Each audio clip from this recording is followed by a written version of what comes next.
Nós estamos lendo Os Passatempos de Sri Nrsingadeva, uma leitura do Srimad Bhagavatam, Canto 7, capítulos 2 a 10, com tradução e comentários por Sua Divina Graça, A.C. Bhaktivedanta Swami Prabhupada. Capítulo 4, primeira parte. Verso 1. Narada Muni continuou. O Sr. Brahma estava muito satisfeito com as austeridades de Hiranyakashipu, que eram difíceis de serem realizadas. Portanto, quando solicitado para dar bênçãos, ele deveras concedeu-as, embora elas fossem raramente alcançadas. Verso 2. O Sr. Brahma disse: Ó Hiranyakashipu, estas bênçãos que pediste são difíceis de serem obtidas pela maior parte dos homens. Entretanto, ó meu filho, concedê-las-ei a ti, mesmo que, em geral, elas não sejam acessíveis. Significado: nem sempre vale a pena chamar de bênçãos as bênçãos materiais.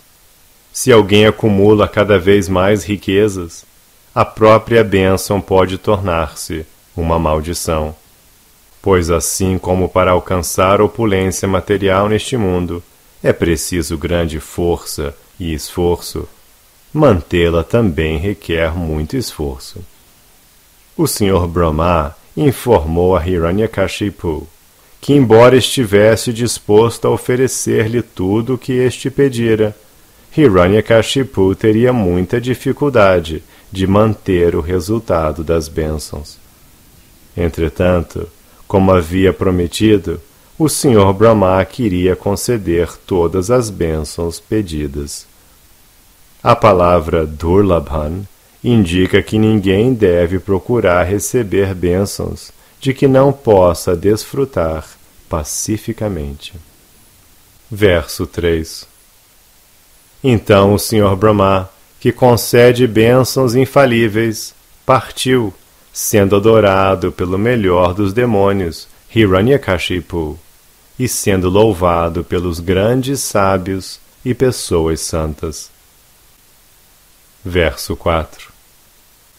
O demônio Hiranyakashipu, recebendo, portanto, bênçãos do Sr. Brahma e adquirindo um brilhante corpo dourado, continuou a remoer na mente a morte de seu irmão e, portanto, manteve-se invejoso do Sr. Vishnu. Significado: a pessoa demoníaca, mesmo após adquirir todas as opulências possíveis de serem obtidas neste universo, continua a invejar a suprema personalidade de Deus. Versos 5, 6 e 7. Hiranyakashipu tornou-se o conquistador de todo o universo.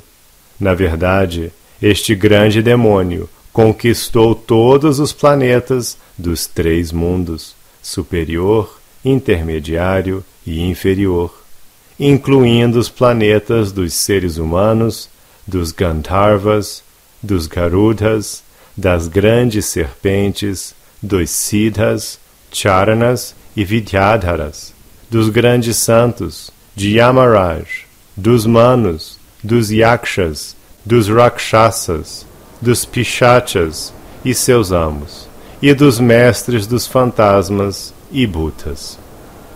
Ele derrotou os governantes de todos os outros planetas onde há entidades vivas, e colocou-os sob seu controle. Conquistando as moradas de todos, ele arrebatou-lhes o poder e a influência. Significado: a palavra Garuda, encontrada neste verso, dá a entender que existem planetas de pássaros enormes, como Garuda. Do mesmo modo, a palavra Uraga indica que existem planetas habitados por grandes serpentes. Estas descrições dos vários planetas do universo podem desafiar os cientistas modernos, que pensam que, a não ser a Terra, todos os planetas são vazios. Estes cientistas alegam terem feito um passeio à Lua, onde não encontraram entidades vivas, mas apenas grandes crateras cheias de poeiras e pedras. Embora a Lua seja de fato tão brilhante, que ilumina todo o universo como se ela própria fosse o Sol. Evidentemente, não é possível incutir nos cientistas modernos a informação védica a respeito do universo. Todavia, não estamos lá muito impressionados com as palavras dos cientistas que dizem que todos os outros planetas são vazios e que somente a Terra está repleta de entidades vivas. Verso 8. Hiranyakashipu, que possuía toda a opulência, começou a residir no céu, onde existe o famoso jardim Nandana, desfrutado pelos semideuses. De fato, ele residia no opulentíssimo palácio de Indra, o rei dos céus. O palácio fora construído diretamente por Vishvakarma, o arquiteto dos semideuses, e sua estrutura tinha tamanha beleza que parecia residir ali a deusa da fortuna de todo o universo. Significado: através desta descrição, fica parecendo que todos os planetas celestiais do sistema planetário superior são milhares e milhares de vezes mais opulentos do que o sistema planetário inferior no qual vivemos.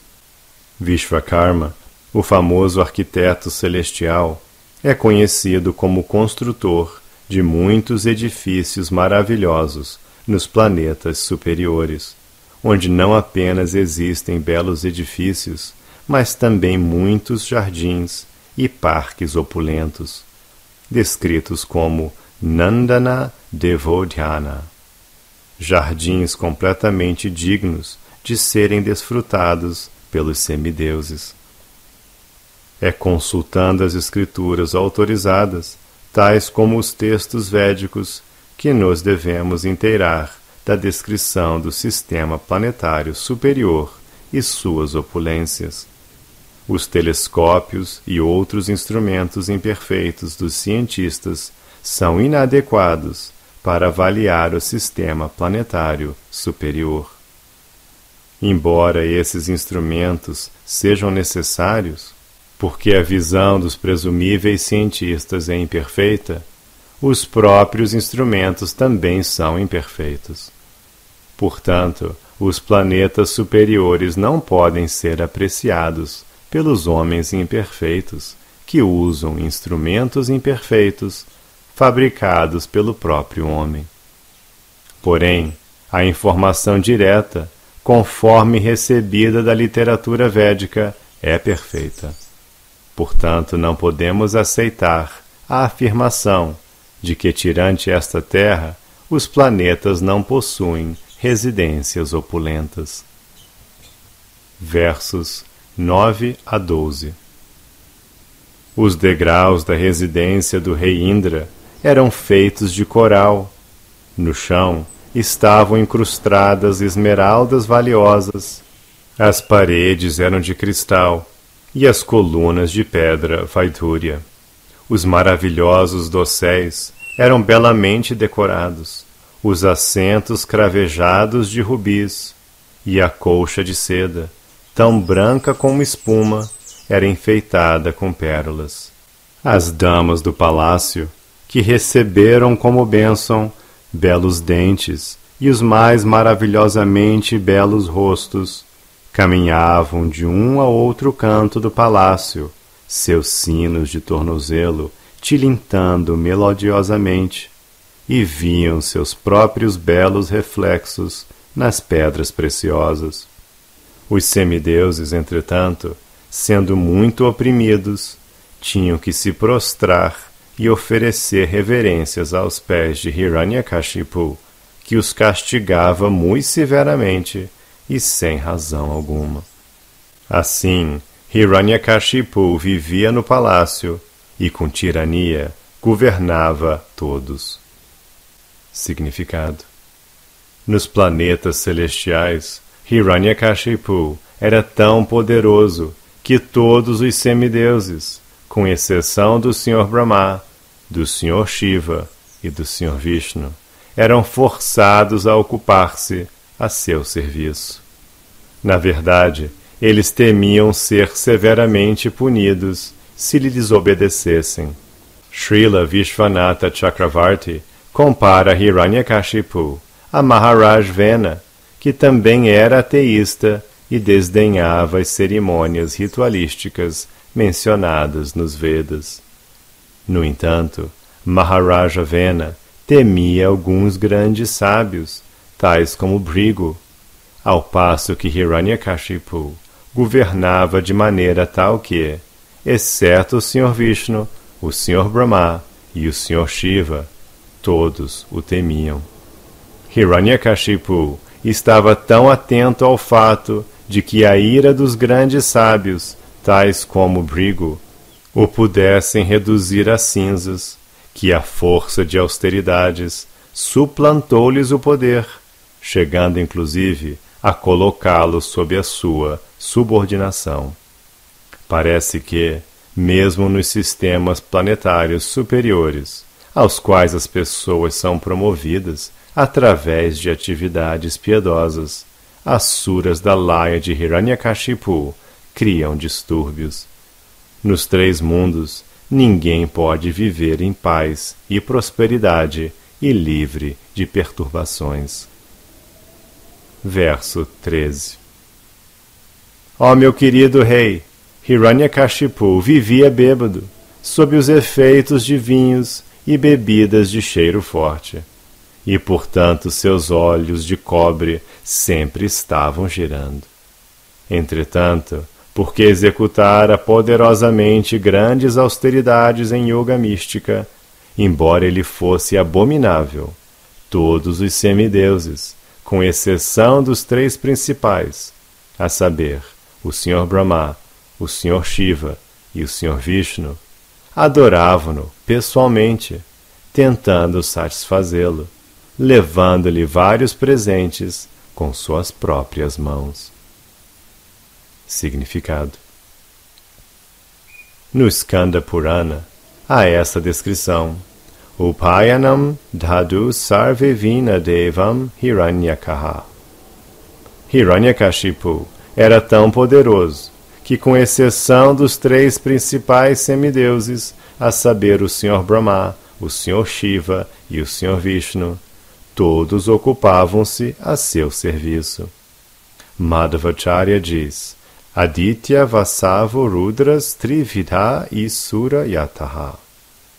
Existem três classes de semideuses: os Adityas, os Vasus e os Rudras, depois dos quais estão categorizados os outros semideuses, tais como os Maruts e os Sadyas. Marutas Chaiva Vishvecha Sadyas Chaiva Cha Tadgataha. Portanto, todos os semideuses são chamados de Tripishtapa, e a mesma palavra Tri aplica-se ao Sr. Brahma, ao Sr. Shiva e ao Sr. Vishnu. Verso 14.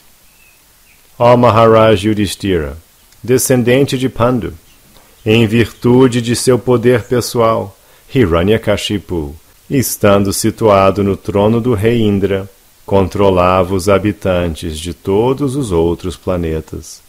Os dois Gandharvas, Vishvavasu e Tumburu, eu próprio, e os Vidyadharas, as Apsaras e os sábios, todos nós repetidas vezes oferecíamos-lhe orações só para glorificá-lo. Significado: os Asuras, às vezes, tornam-se tão poderosos que podem ocupar a seu serviço até mesmo Narada Muni e devotos semelhantes. Isto não significa que Narada fosse subordinado a Hiranyakashipu. Às vezes, entretanto, neste mundo material, pode acontecer que grandes personalidades, mesmo grandes devotos, também venham a ser controladas pelos asuras. Verso 15. Sendo adorado pelos sacrifícios que os seguidores estritos dos princípios de Varna e Ashrama ofereciam com grandes presentes, Hiranyakashipu, ao invés de apresentar aos semideuses parte das oblações, ficava com todas elas.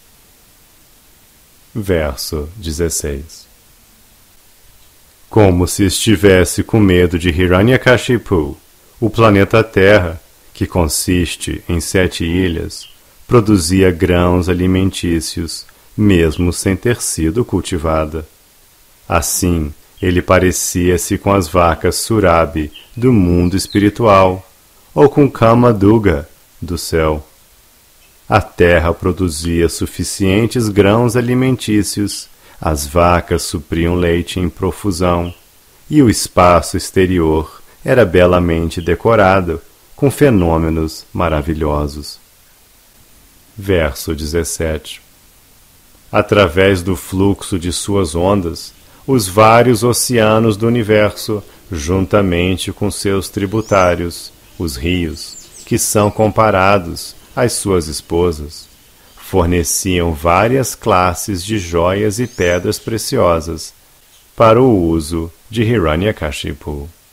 Estes eram os oceanos de água salgada, de caldo de cana, de vinho, de manteiga clarificada, leite, iogurte e água doce. Significado: a água dos mares e oceanos deste planeta, e disto temos experiência, é salgada, mas outros planetas dentro do universo contêm oceanos de caldo de cana, bebida alcoólica, ghee, leite e água doce. Os rios são figurativamente descritos como esposas dos oceanos e mares, porque, como tributários, correm rumo aos oceanos e mares, assim como esposas apegadas a seus esposos.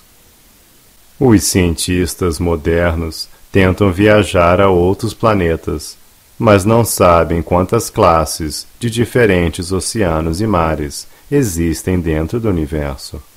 De acordo com a sua experiência, a Lua está cheia de poeira, mas isto não explica como é que ela, a uma distância de milhões de quilômetros, derrama sobre nós seus raios suavizantes. Quanto a nós, seguimos a autoridade de Vyasadeva e Shukadeva Goswami, que descreveram a situação universal, de acordo com a literatura védica. Estas autoridades diferem dos cientistas modernos, que através de sua experiência sensorial imperfeita, concluem que somente este planeta é habitado por seres vivos, ao passo que os outros planetas ou são todos vazios, ou cheios de poeira. Verso 18. Os vales situados entre as montanhas tornaram-se campos de prazer para Hiranyakashipu, por cuja influência todas as árvores e plantas produziam frutas e flores profusamente em todas as estações. As qualidades através das quais ocorre o derramamento de água, o ressecamento e a queima, todas as quais pertencem aos 3 níveis departamentais do universo, a saber Indra, Vayu e Agni, eram todas dirigidas por Hiranyakashipu sozinho, sem assistência dos semideuses. Significado: no começo do Srimad Bhagavatam, afirma-se que Tejovhari Mridham Yata Vinimayaha. Este mundo material é conduzido pelo fogo, água e terra, que se combinam e assumem forma. Menciona-se aqui que os 3 modos da natureza, Prita Gunam, agem sob a direção de vários semideuses. Por exemplo, o rei Indra está encarregado de derramar água. O semideus Vayu controla o ar e faz com que tudo seque, ao passo que o semideus que controla o fogo queima tudo. Hiranyakashipu, porém, em virtude de sua austera realização de yoga mística, tornou-se tão poderoso que sozinho se encarregava de tudo, sem precisar da assistência prestada pelos semideuses. Verso 19.